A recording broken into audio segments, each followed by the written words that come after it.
Manipur conflict situation miyam awawa taduna interim displaced person ITP mayam si manang countries around 50,000 mohaital plus minus kale su mayam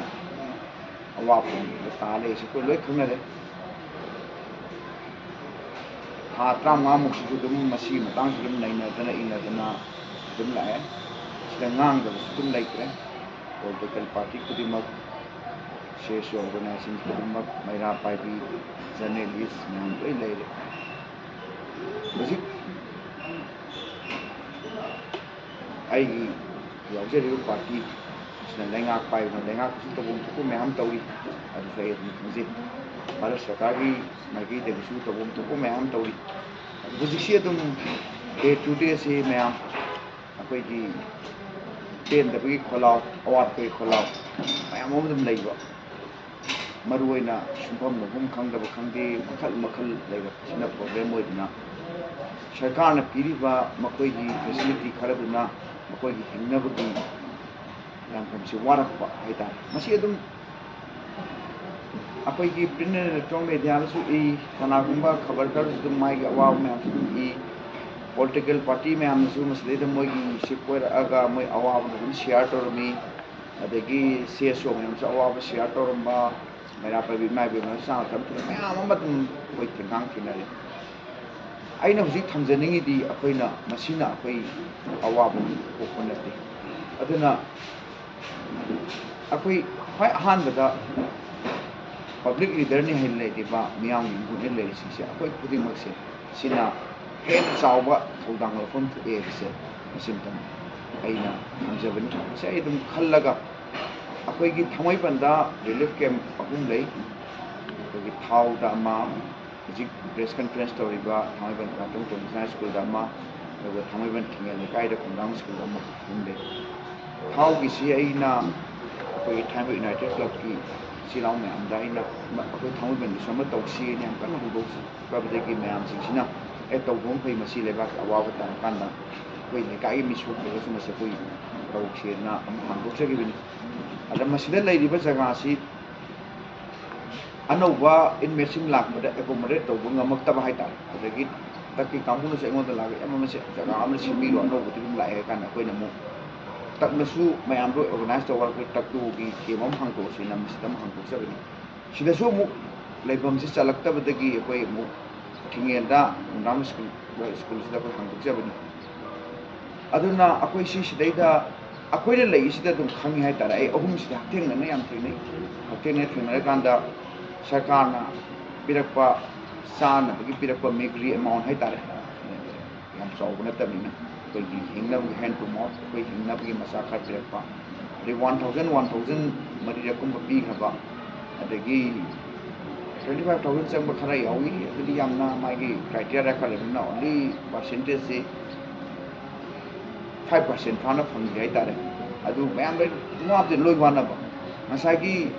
chana thakap sina taba different mayam la ko government na sidaida akoi gi medical ki facility mayam pirakpa adum su phang da dak europa ai mamang da su president parents su honorable CM hai ja honorable CM na 1 lakh hena sanction tor ko na ko gi dak dak lai na tau bi dak aduna su ko na da bhai tar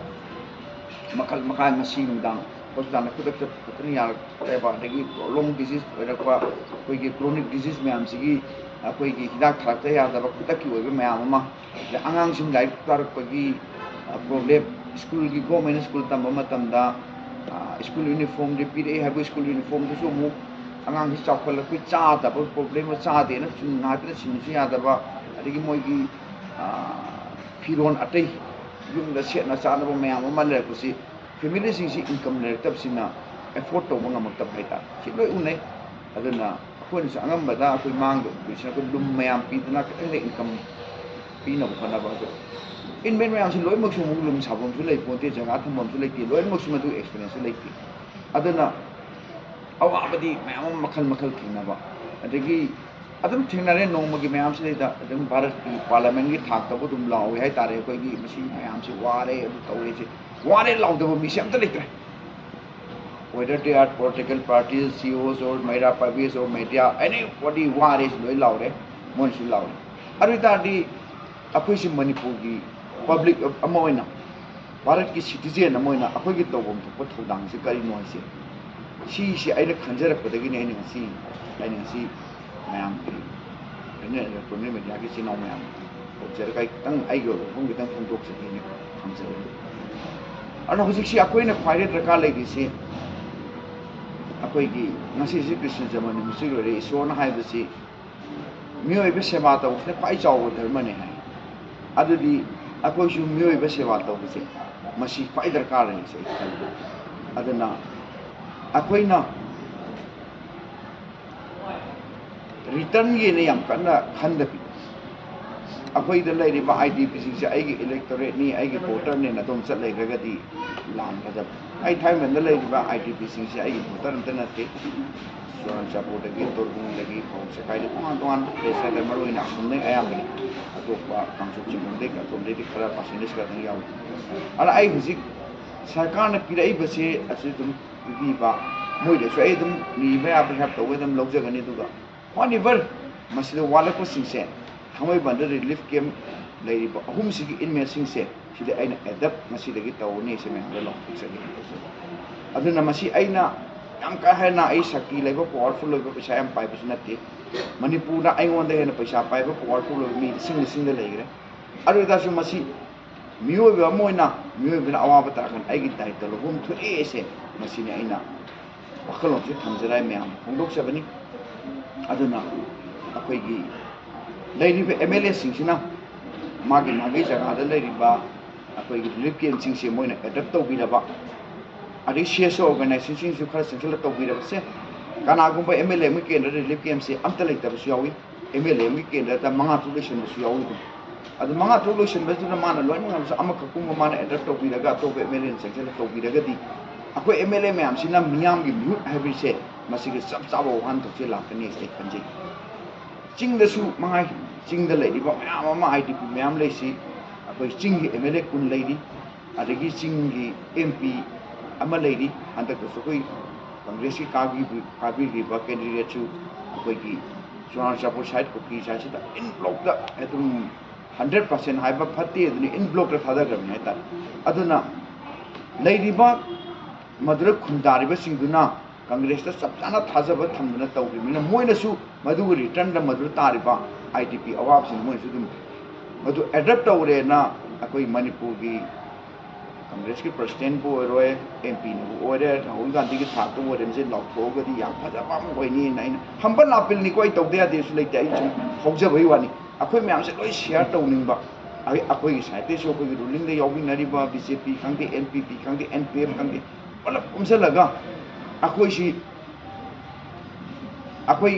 relief camp अमोम तौर से relief camp से यावतासु family मंगा तौर से तरा तौर से adapt तौर से थोड़ाम से लौरगदी अवाब से 90% को खने मणिपुर CSO ऑर्गेनाइजेशन मैम लेरी मैम सीता पैसा नुसा की अवाब लेरमगने मखोना हाइजब तागदब मोगी सिंपेटाइजर मैम लेरमे मोजु चंगा कोई फैमिली मंगा एडप्ट तौरेने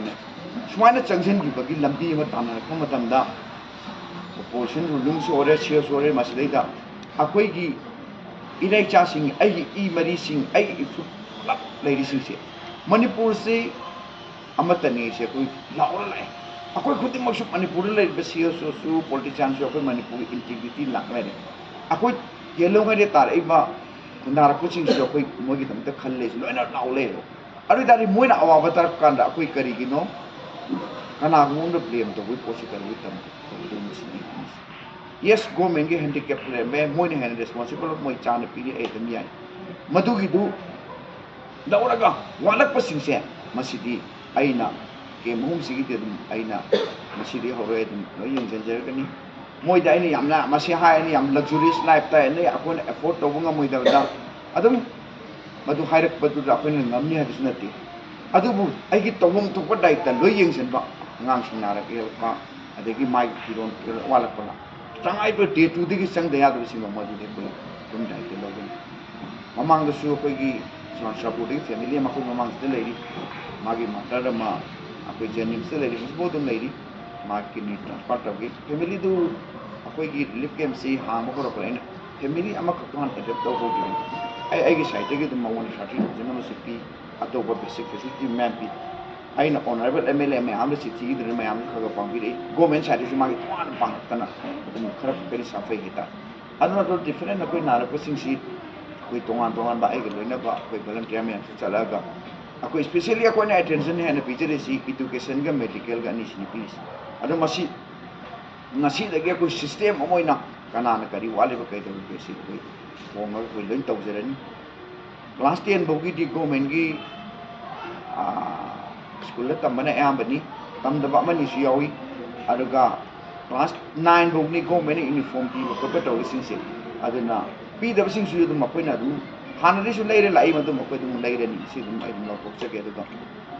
ꯁ꯭ꯀꯨꯜꯁꯤ ꯑꯩꯈꯣꯏ ꯁꯤꯗꯒꯤ ꯕꯣꯇꯣꯆꯅꯥ ꯇꯝꯕ ꯑꯗꯩ CC ꯇꯝꯕ ꯃꯌꯥꯝ ꯑꯗꯨꯝ ꯈꯔ ꯑꯔꯥꯞꯄꯗ ꯇꯝꯕꯁꯨ ꯌꯥꯎꯏ ꯑꯗꯨꯅ ꯃꯁꯤꯒꯤ ꯇ꯭ꯔꯥꯟꯁꯄꯣꯔꯇꯦꯁꯟꯁꯦ ꯑꯩꯈꯣꯏ ꯉꯔꯥꯡ ꯍꯥꯏꯐꯦꯠ ꯈꯟꯅꯖꯔꯦ ꯑꯩꯈꯣꯏ ꯊꯥꯎꯒꯤꯁꯨ ꯑꯗꯨꯝ ꯑꯩꯈꯣꯏꯒꯤ ꯃꯁꯤꯡ ꯍꯧꯔꯝꯕ ꯂꯩꯔꯦ ꯑꯩꯈꯣꯏ ꯔꯤꯛꯁꯣꯁꯤꯡꯅ ꯋꯥꯏꯔꯒ ꯑꯩꯈꯣꯏꯅ ꯚꯔꯥ ꯄꯤꯔ ꯃꯣꯏ ꯇ꯭ꯔꯥꯟꯁꯄꯣꯔꯇꯦꯁꯟꯁꯨ ꯑꯩꯈꯣꯏ ꯑꯗꯨꯝ ꯇꯧꯍꯟꯅꯕ ꯑꯩꯈꯣꯏ ꯑꯗꯨꯝ ꯆꯞ ꯆꯥꯅ ꯂꯧꯖꯔꯦ ꯗꯦꯠ ꯃꯤꯟꯁ ꯑꯩꯈꯣꯏ ꯑꯦꯗꯞ ꯇꯧꯕꯒꯤ ꯈꯣꯡꯊꯥꯡꯁꯦ ꯑꯩꯈꯣꯏ ꯍꯥꯟꯅꯁꯨ ꯆꯪꯁꯤꯟꯖꯔꯕꯅꯤ ꯑꯗꯨꯅ ꯑꯩꯅ ꯃꯁꯤꯃ ꯉꯁꯤꯗꯒꯤ ꯐꯨꯜ ꯐ꯭ꯂꯦꯖꯇ ꯑꯦꯕ꯭ꯔꯤ ꯏꯟꯃꯦꯠꯁꯤꯡꯁꯦ ꯑꯩꯈꯣꯏ ꯌꯦꯡꯁꯤꯜꯂꯒ ꯊꯥꯡꯃꯩꯕꯟꯗ ꯂꯩꯔꯤꯕ ꯑꯍꯨꯝꯁꯤꯒꯤ ꯁꯤꯃꯗꯤ ꯑꯩꯅ ꯍꯧꯖꯔꯦ ꯍꯥꯏꯁꯤꯃ ꯑꯩꯅ ꯃꯌꯥꯝꯗ ꯂꯥꯎꯊꯣꯛꯆꯔꯤ ꯍꯣꯏ ꯃꯌꯥꯝꯅ ꯍꯥꯏꯕ ꯌꯥꯏ ꯑꯋꯥꯕ ꯇꯥꯕꯗ why those only residing in relief camp of ꯊꯥꯡꯃꯩꯕꯟꯅꯦꯅ ꯀꯥ ꯍꯪꯕ ꯊꯥꯡꯃꯩꯕꯟꯗ ꯂꯩꯕꯗꯪ ꯀꯩꯗꯧꯕ ꯌꯦꯡꯉꯤꯅꯣ ꯍꯪꯉꯛꯄ ꯌꯥꯏ ꯊꯥꯡꯃꯩꯕꯟꯗ ꯂꯩꯕ ꯄꯨꯂꯞ ꯌꯦꯡꯕꯁꯨ ꯑꯩꯒꯤ ꯀꯦꯄꯥꯁꯤꯇꯤ ꯋꯥꯡꯕꯗꯅꯤ ꯅꯣꯠ ꯑꯣꯟꯂꯤ ꯗꯦꯠ ꯑꯇꯣꯞꯄ ꯀꯦꯟꯗ꯭ꯔꯒꯤ ꯑꯣꯅꯔꯦꯕꯜ MLA ꯑꯃ ꯂꯩꯅ ꯄꯕ꯭ꯂꯤꯛ ꯇꯔꯝ ꯂꯩꯅ ꯃꯗꯨ ꯑꯩꯅ ꯆꯪꯁꯤꯜꯂꯨꯕ ꯍꯥꯏꯗꯨꯁꯨ ꯈꯤꯇꯪ ꯐꯖꯗꯕ ꯊꯣꯛꯄ ꯍꯥꯏꯇꯥꯔꯦ ꯑꯗꯨꯕꯨ ꯍ꯭ꯌꯨꯃꯦꯅꯤꯇꯔꯤꯌꯟ ꯀ꯭ꯔꯥꯏꯁꯤꯁ ꯂꯥꯛꯄ ꯖꯒꯥꯗꯗꯤ ꯑꯩꯈꯣꯏ ꯑꯗꯨꯝ ꯃꯁꯤ